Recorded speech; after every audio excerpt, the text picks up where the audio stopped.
राज्याला पर्यायाने लोकांना अन्न प्रक्रिया उद्योगाचं महत्व समजावं, रोजगाराच्या संधी उपलब्ध व्हाव्यात आणि याच्यामध्ये गुंतवणूक वाढून जास्तीत जास्त लोकांना याचा भाव मिळावा, शेतकऱ्यांना त्यांच्या उत्पादनाला योग्य भाव मिळावा आणि रोजगाराची संधी निर्माण झाली की आपल्याला सुसंपन्नता देशामध्ये, राज्यामध्ये, आपल्या भागामध्ये, जिल्ह्यामध्ये निर्माण व्हावी. एक बेसिक उद्देश म्हणून या योजनेची सुरुवात 2020 साली कोविडच्या काळामध्ये सुरू करण्यात आलेली आहे. आत्मनिर्भर भारत हे मिशन सुरू आहे. या मिशन अंतर्गत अन्न पदार्थामध्ये स्वावलंबी बनण्यासाठी, अन्न पदार्थाची नासाडी टाळण्यासाठी किमतीतला एक तो चढ उतार आहे. म्हणजे कधी कधी टोमॅटोला कसा भाव असतो आणि कधी कधी रस्त्यावर फेकून द्यायची वेळ येते. हा जो चढ उतार आहे याच्यामध्ये प्रक्रिया कमी असल्यामुळे आपल्याला 30% नुकसान सहन करावं लागतं. ही नासाडी टाळण्यासाठी या योजनेचा जास्तीत जास्त प्रचार प्रसार करण्याची जबाबदारी शासनानं कृषी विभागावर दिलेली आहे.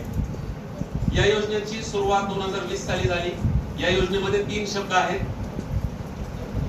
प्रधानमंत्री शब्द माहित आहे आपल्याला, योजना शब्द माहित आहे. मी दरवेळा हा शब्द किंवा ही जी लिटमस टेस्ट आहे आपल्या सर्वांसमोर का मांडतो, तर कुठेही टेक्निकल अनालिसिस न करता या योजनेमध्ये कोणते पात्र घटक आहेत हे आपल्याला कळावे. 3 शब्द कोणते, तर मायक्रो, फूड आणि प्रोसेसिंग, सूक्ष्म अन्न प्रक्रिया.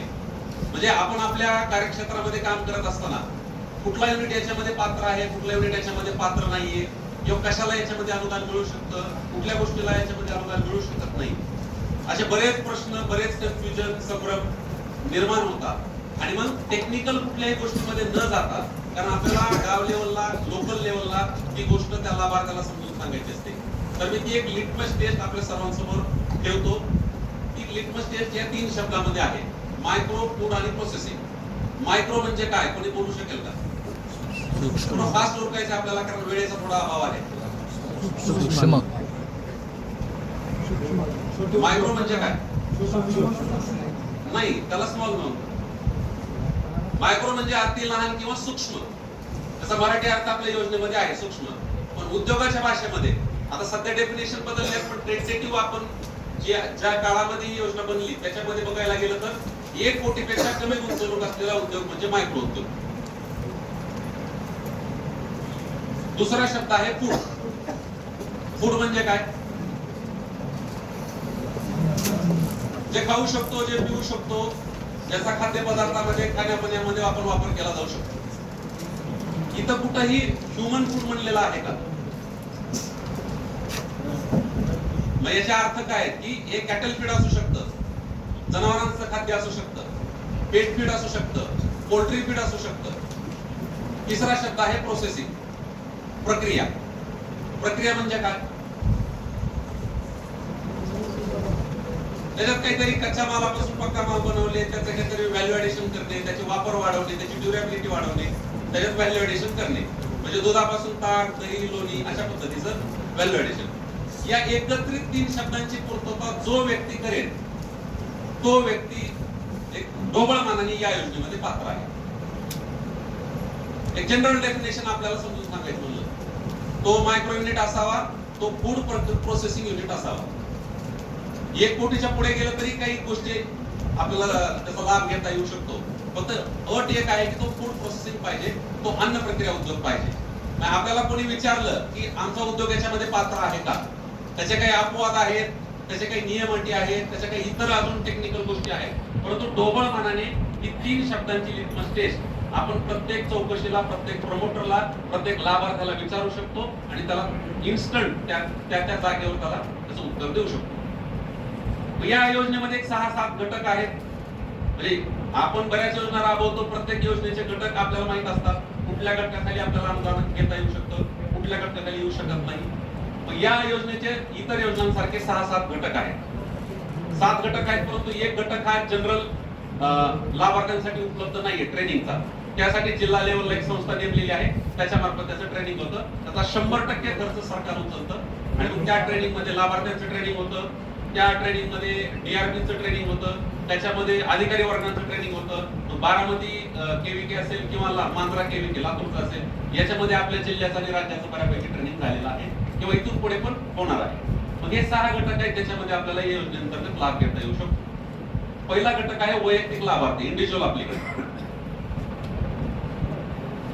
माझ्या स्लाइड जास्त नाहीये, त्याच्यामुळे लोड घेऊ नका. आपल्याला फक्त ही योजना माहित आहे, फक्त रिवाइज करायची वेळ आहे.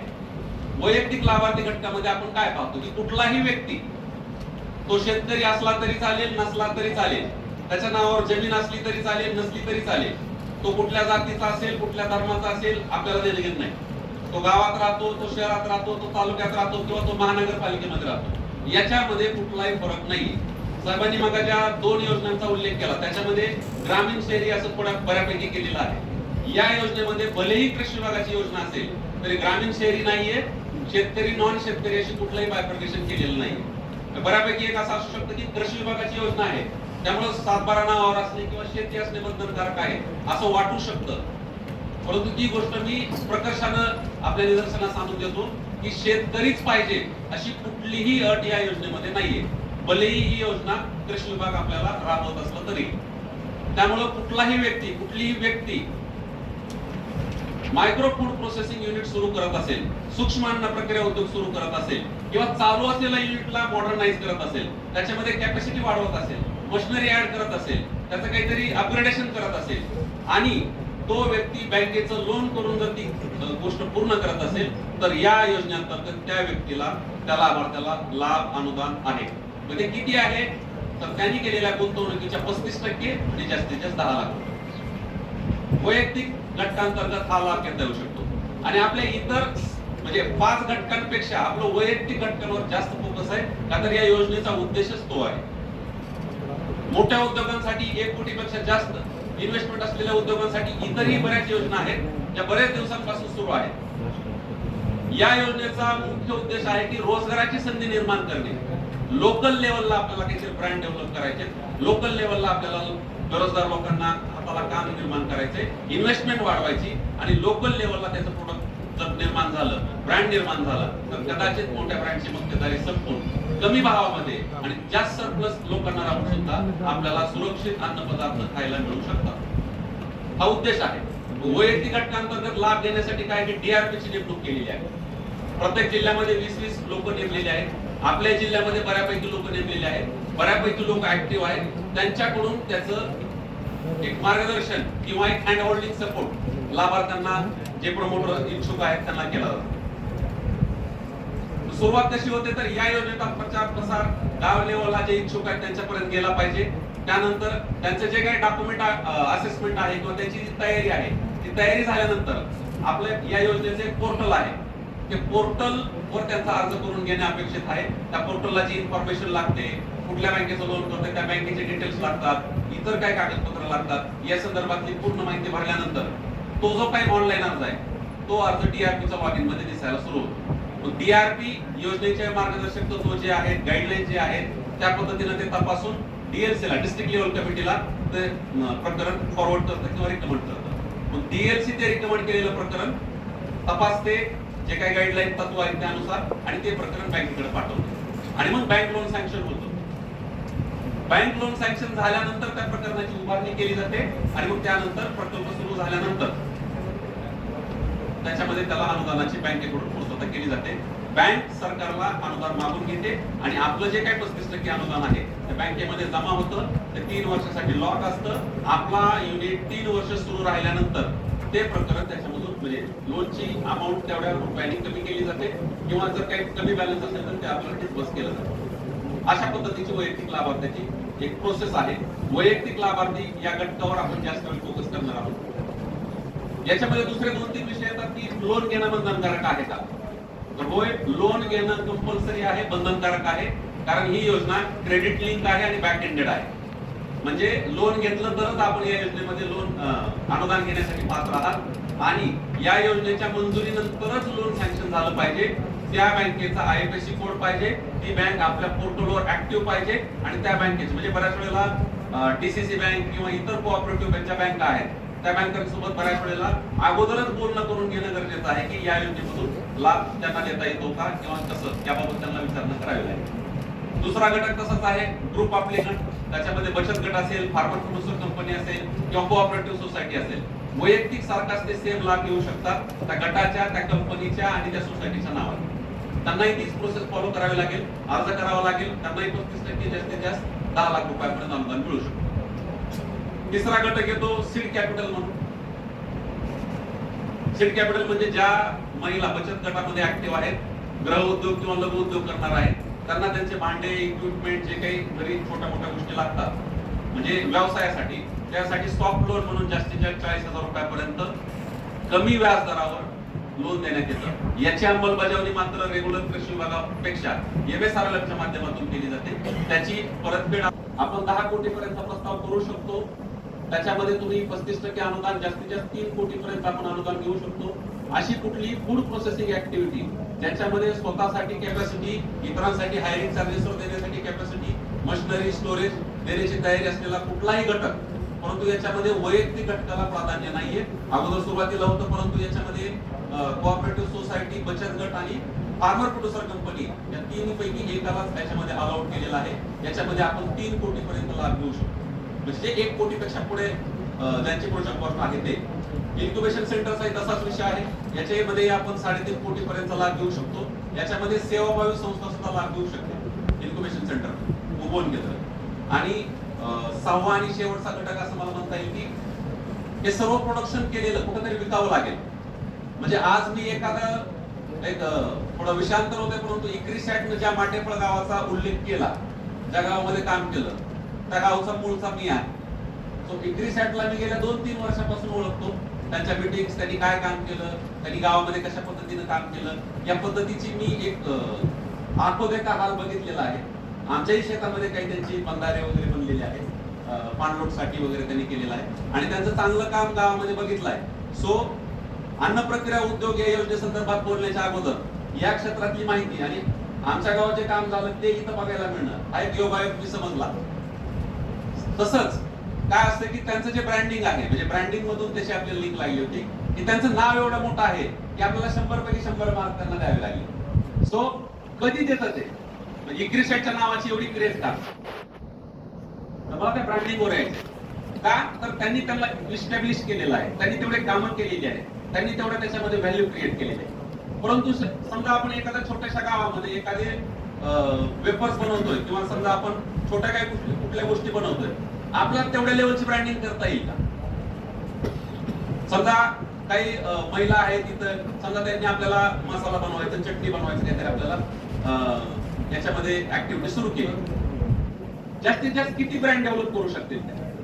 किंवा उद्या जर त्यांना पर डे 5,000 टनाची ऑर्डर आली तर त्या पूर्ण करू शकतील का? स्केलिंग नाही पूर्ण करू शकणार. समजा लातूर सारख्या ठिकाणामध्ये काय होऊ शकतं की त्या लातूर सिटीमध्ये जे नोकरदार वर्ग आहे किंवा जो उच्चभ्रू वर्ग आहे त्यांना आपण घरपोच 1 किलो 2 किलोचा आपण मसाला देऊ शकतो. परंतु ते पुण्यासारख्या ठिकाणी देऊ शकतात का? त्याचं जे काही क्वालिटी कंट्रोल आहे त्याच्या लिमिटेशन आहे. पण त्या लिमिटेशन जो कोणी पूर्ण करेल, मग तो वैयक्तिक व्यक्ती असेल तरी चालेल, स्पेशल पर्पज व्हेकल चालेल, फार्मर प्रोड्युसर कंपनी चालेल, एखादा बचत गट चालेल किंवा एखादी प्रायव्हेट लिमिटेड कंपनी चालेल.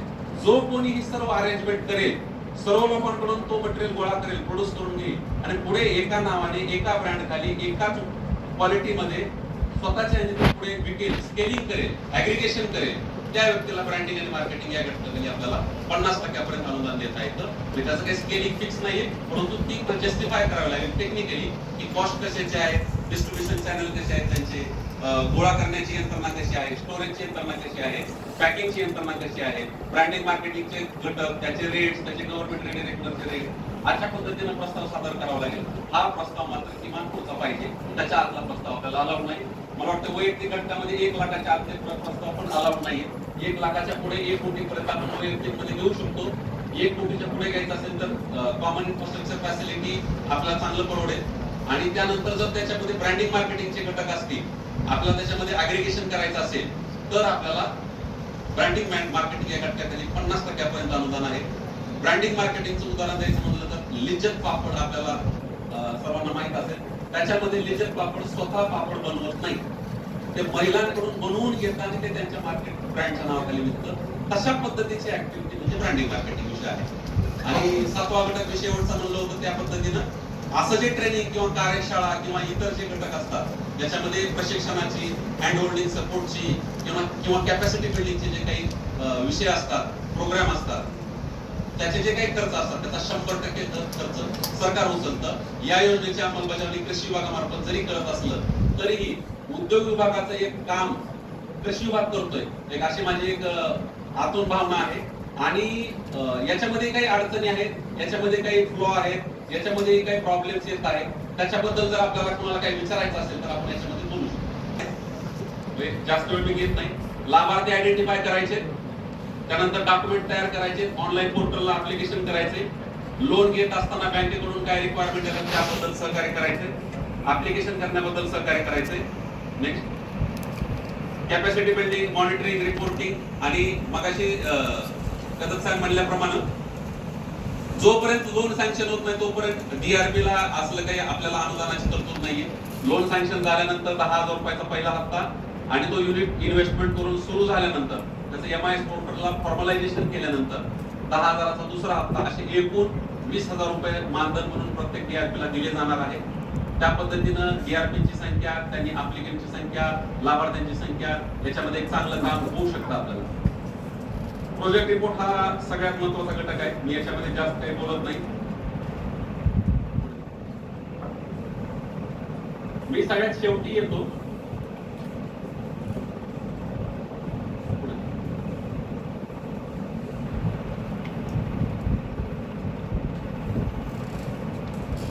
प्रकरण नाकारण्यामध्ये याची महत्वाची काही कारणं आहेत, ती मी आपल्या सर्वांसमोर सांगतोय.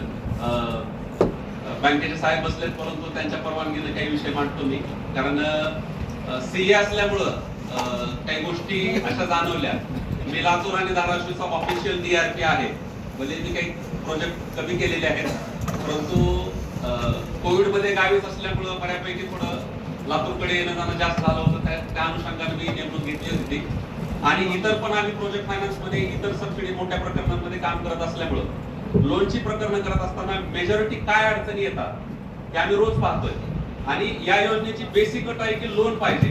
आणि माझा 2020 सालापासून लातूर प्रशासनाशी जवळून संपर्क आहे.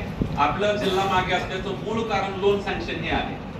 लोक ऍक्टिव्हिटी करायला भरपूर तयार आहेत, रिस्क घ्यायला तयार आहेत, पळायला तयार आहेत, परंतु एक फायनान्शियल लिटरसी, आर्थिक साक्षरता, एक आपलं बॅकग्राऊंड, आपल्या भागाचं काही थोडं दुर्भाग्य म्हणता येईल, ज्याचा अगोदर प्रोग्राम झाला तो दुष्काळ, या सगळ्या गोष्टी याला कारणीभूत आहेत. आणि काही आपल्या सवयी पण आहेत आपल्या जिल्ह्यात. तो या सगळ्या गोष्टीमुळे आपल्याला लोन सँक्शनला अडचणी येतात. आणि आपल्या योजनेच्या अंमलबजावणीमध्ये, या यशामध्ये मूळ काटा हे बँक लोन आहे. आणि याच्यामध्ये बँकेचा अप्रोच सध्याचा पाहता आपल्याला सरळ व्हावं लागणार आहे. म्हणजे एवढं एक प्लेन रियालिटी आहे. याच्यामध्ये आपल्याला कुठंही कन्फ्युजन ठेवता कामा नये, किंवा जुन्या काळात 10 वर्षापूर्वी 15 वर्षापूर्वी काय नाही होत जातंय अशा पद्धतीचा जो काही ग्रॉस आपला ऍटिट्यूड होता तो इथून पुढे चालण्याची शक्यता खूप कमी आहे. त्याची मी काही कारणं सांगतो. सुरुवातीला मी एक 2-4 रिझन असे घेतो की व्यवसायाच्या दृष्टिकोनातून लोन नाकारलं का जातं, आणि लोन नाकारणं म्हणजे बँकेच्याही काही बाजूनी आपल्याला प्रॉब्लेम येतात. ते व्हॅल्यू अझम्पशन्स आहेत,